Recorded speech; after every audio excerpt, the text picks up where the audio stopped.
नमस्कार, मैं इस वक्त अवधेश काका जी के पास हूँ। सामाजिक क्षेत्रों में एक अलग रुचि, एक अलग काम यदि दिखता है तो आप में वो दिखता है। कई दिनों से ये आ रही थी कि शहर में प्रमुख समस्या क्या है। देखिए, समस्या है लेकिन समाधान क्या है, दोनों पर हमारी बात होगी।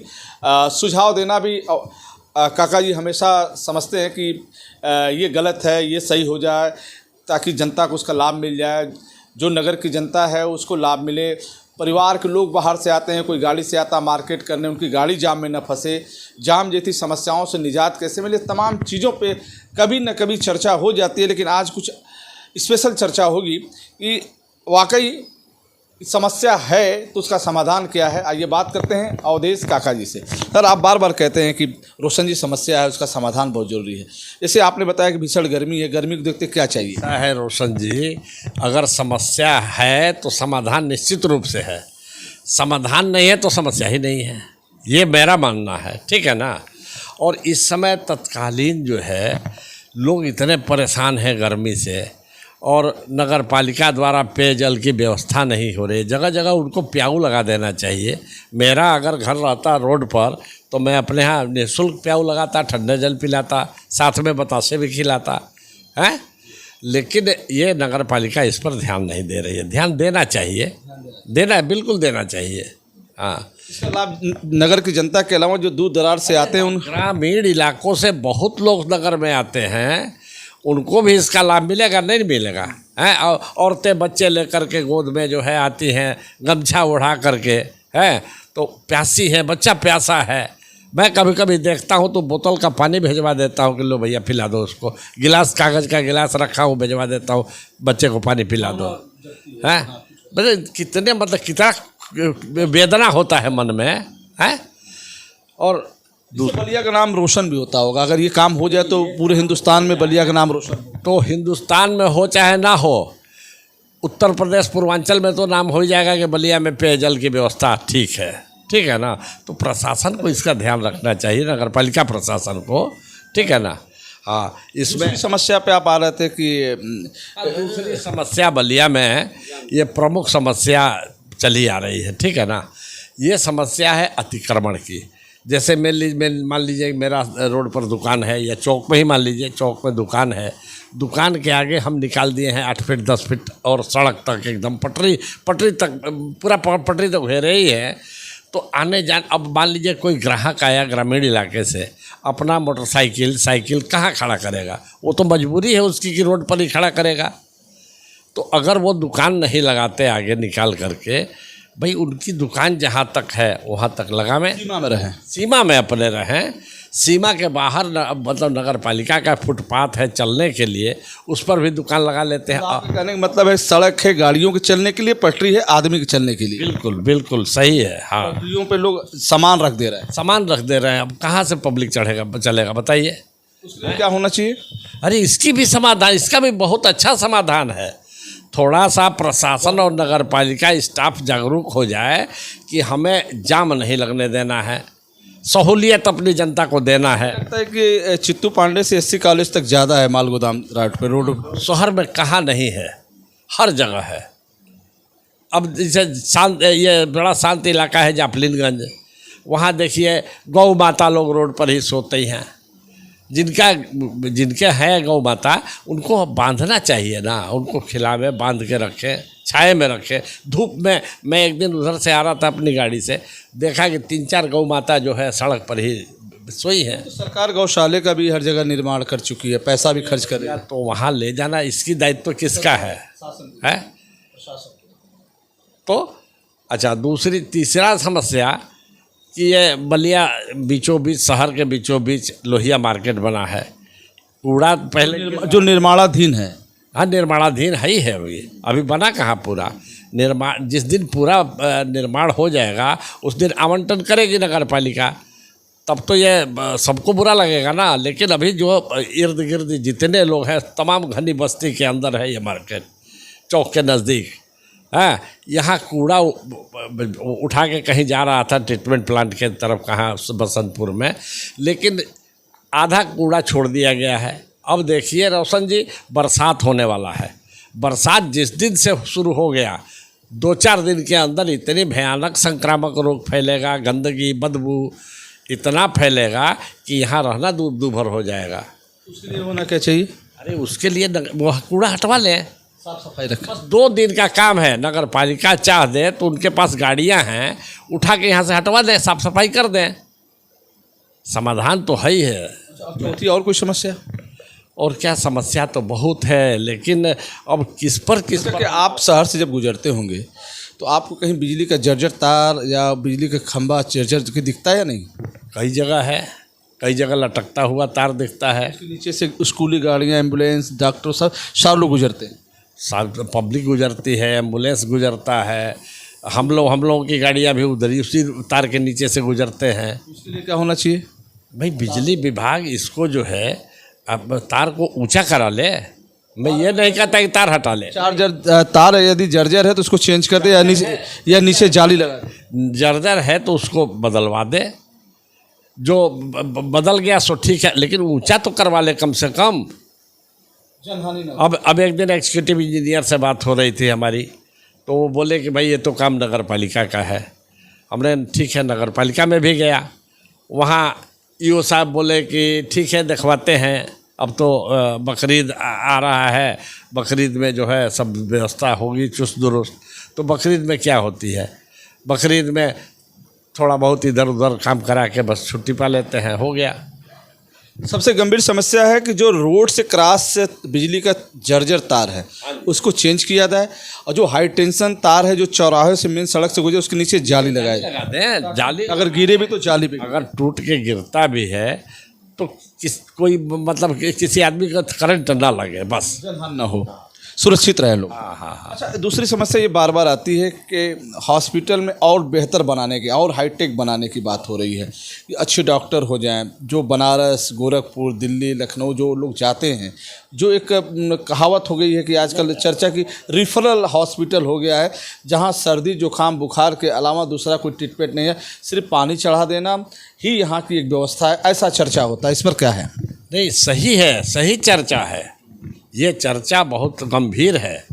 मान लीजिए कि कोई घर में बीमार पड़ गया, लेके जाते हैं तो इमरजेंसी में जो है पानी वानी चढ़ा के फिर डॉक्टर आएंगे सवेरे, ठीक है आएंगे। एक डॉक्टर को हमेशा वहाँ, खैर इमरजेंसी में डॉक्टर रहते हैं, ऐसी बात नहीं है, जूनियर डॉक्टर रहते हैं वहाँ, लेकिन जो ट्रीटमेंट मान लीजिए कि हम लेके भागते हैं मऊ बनारस, तो हम क्यों जाएं भाई? हमारे पास धन नहीं है। अगर मान लीजिए अगर हमारे पास धन, कोई गरीब ग्रामीण से इलाके से आए, नगर का ही गरीब, नगर में भी गरीब लोग हैं, वो इलाज कराने जावे हैं तो इलाज उनका समुचित नहीं हो पाता है। अब डॉक्टर तुरंत ये एक तरह से कहिए कि ये हॉस्पिटल बलिया का रेफर करने वाला हॉस्पिटल हो गया है, ये रेफर कर देते हैं।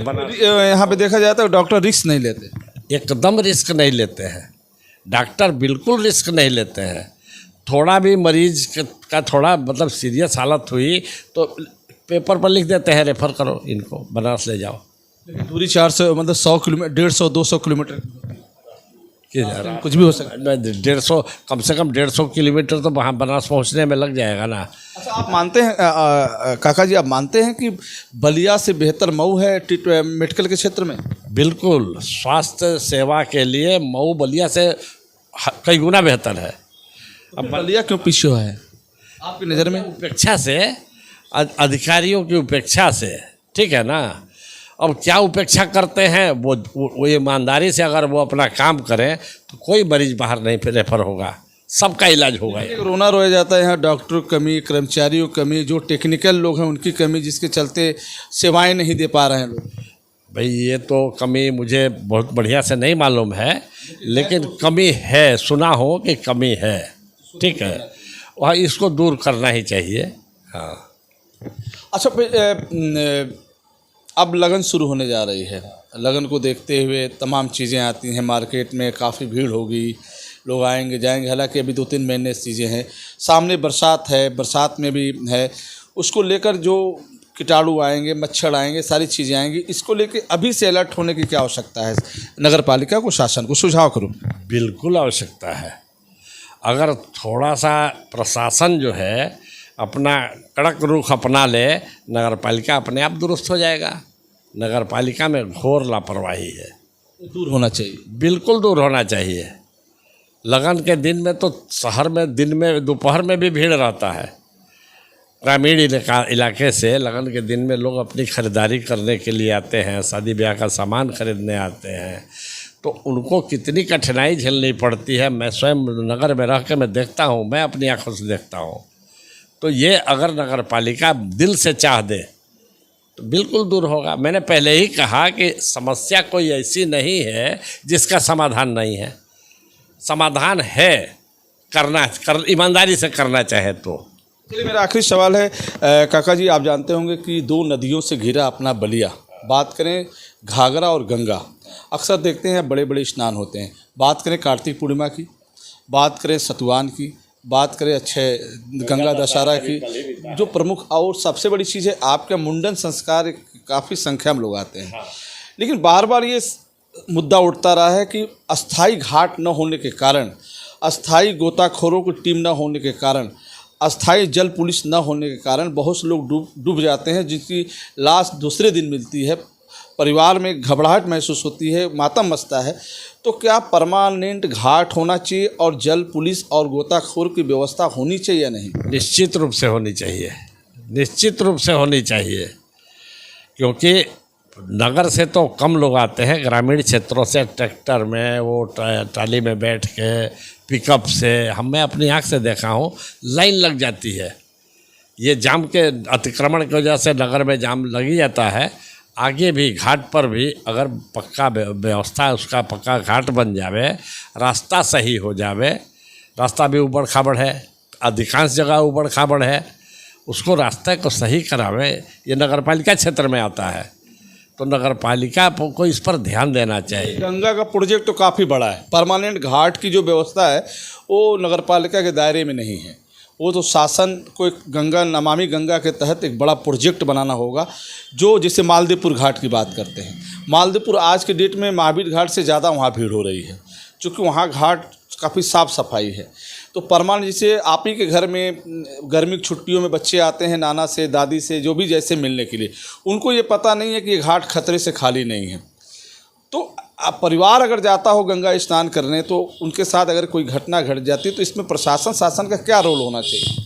भाई इसमें वो जल पुलिस जो होता है ना, अपना स्टीमर पर लेके रहते हैं लोग, वो होना चाहिए। और वहाँ एक डेंजर जोन का एक निशान होना चाहिए कि इसके बाहर या इसके ये खतरा है, यहाँ नहीं आना है, लाल झंडा होना चाहिए। एकदम होना चाहिए, वहाँ पर निशान होना चाहिए कि इसके आगे न जाएं, नहीं तो खतरा है, ठीक है ना। डेंजर जोन बना दिया जाए।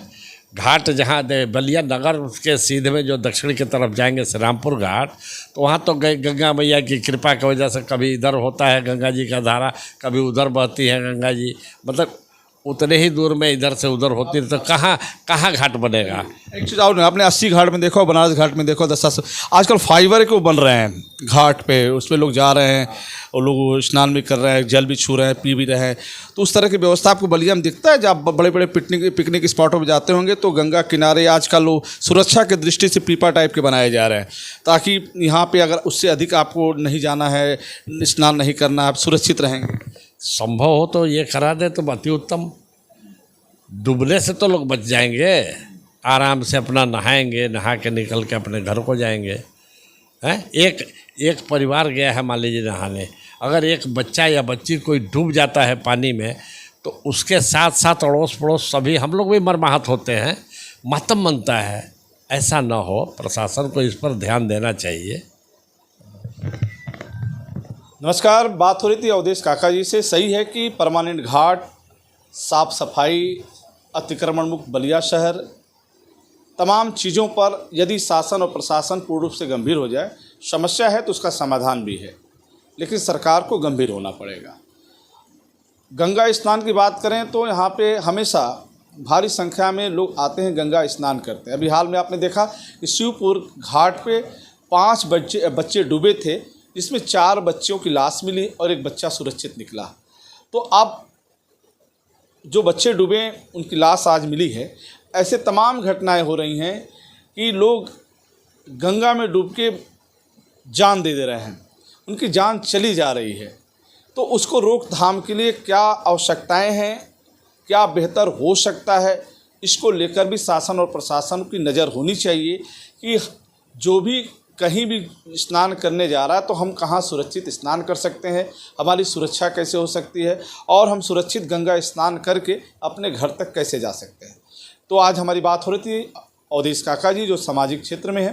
बहुत सारी चीज़ों पे बात हुई है, फिर हम आपसे जुड़ेंगे, तब तक इतना ही। जुड़े रहें हमसे बलिया आजकल से। मैं रोशन जायसवाल, नमस्कार।